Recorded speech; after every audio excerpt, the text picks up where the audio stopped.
Hi folks, I just wanted to share a few thoughts on titling your work. You worked really hard on something, a composition of any kind, and now you want to share it with people.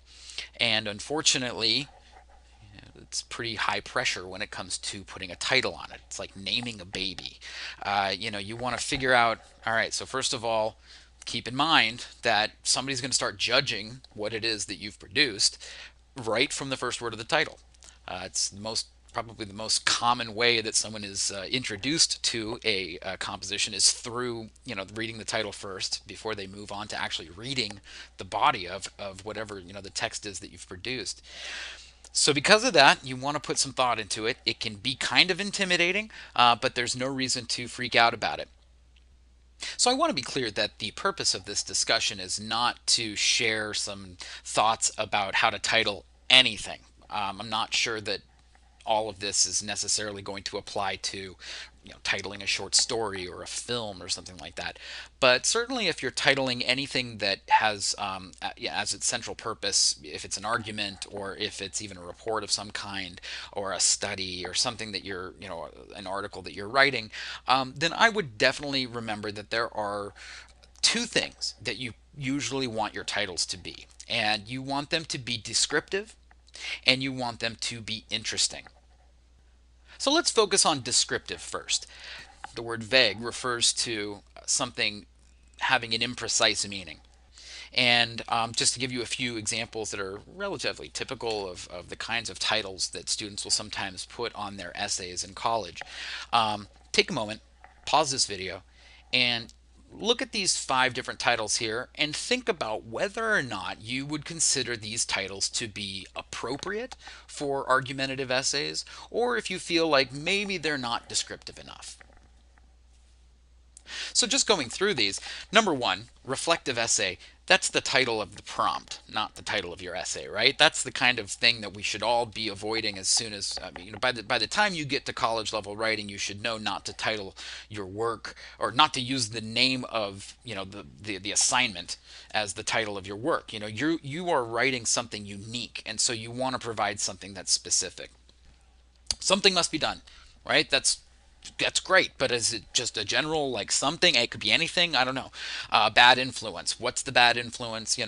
These titles here, they're some of them are very boring. Some of them are trying at metaphor or trying at something fun or creative, but none of them say anything about what the essay is actually trying to communicate.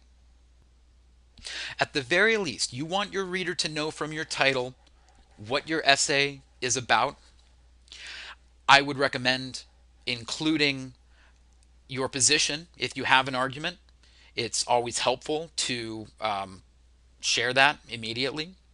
Certainly, having a clear thesis statement is a requirement in virtually every essay prompt out there, and why not put it in your title too? Now, you're not going to put a whole thesis statement in your title, but you can at least say specifically what the position is that you are trying to address. If not, then at least providing your reader with the issue that you're going to address would be helpful.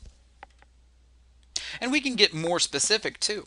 Depends on what you're writing about. If you're writing about well, like this first title here, if you're talking about how people beating the teeth out of each other in hockey, professional hockey, you don't want to title your essay in a way that isn't specific. If your whole essay is about the NHL, say the name of the organization in the title, right? Be as specific as you can be without it being awkward stylistically in the title.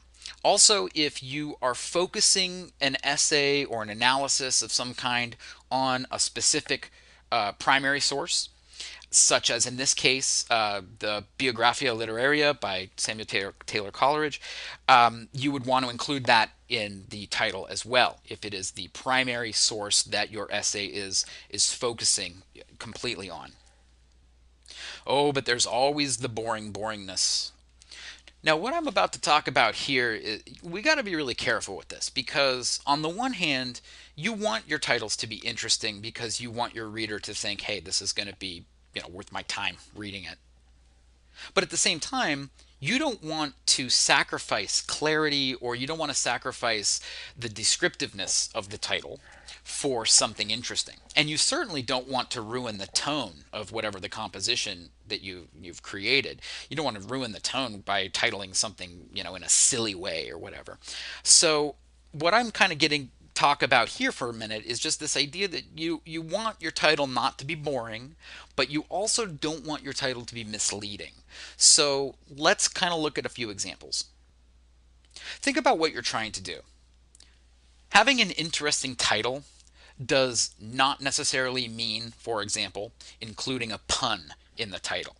Now, we all know puns. People love puns. Actually, a lot of people don't. In fact, most people hate puns. They groan. It's the kind of thing where, if you're, I don't know, if you're driving past a cemetery and someone in the car says, "Oh man, they're just dying to get in there," right? Oh, but it's like they're jokes that some people find humorous, and other people are terribly bothered by. And so I would strongly recommend avoiding puns in your title unless the pun is serving some sort of purpose to support whatever it is that you're trying to say.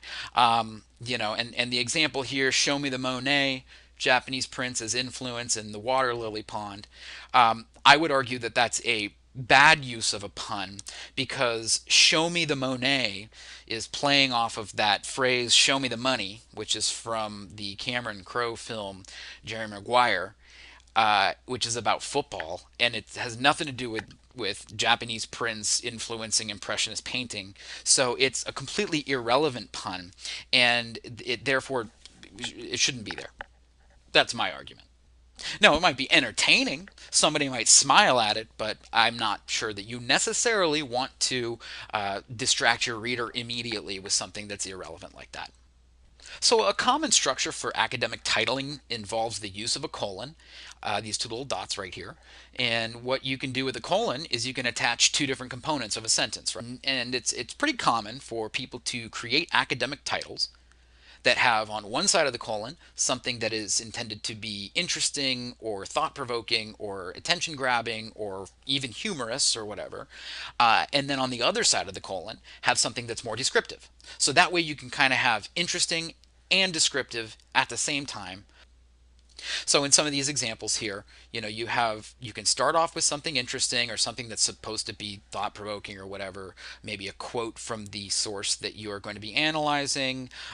If you absolutely have to pun, maybe you can do that, but you don't have to. And remember, just because you can pun doesn't mean you should.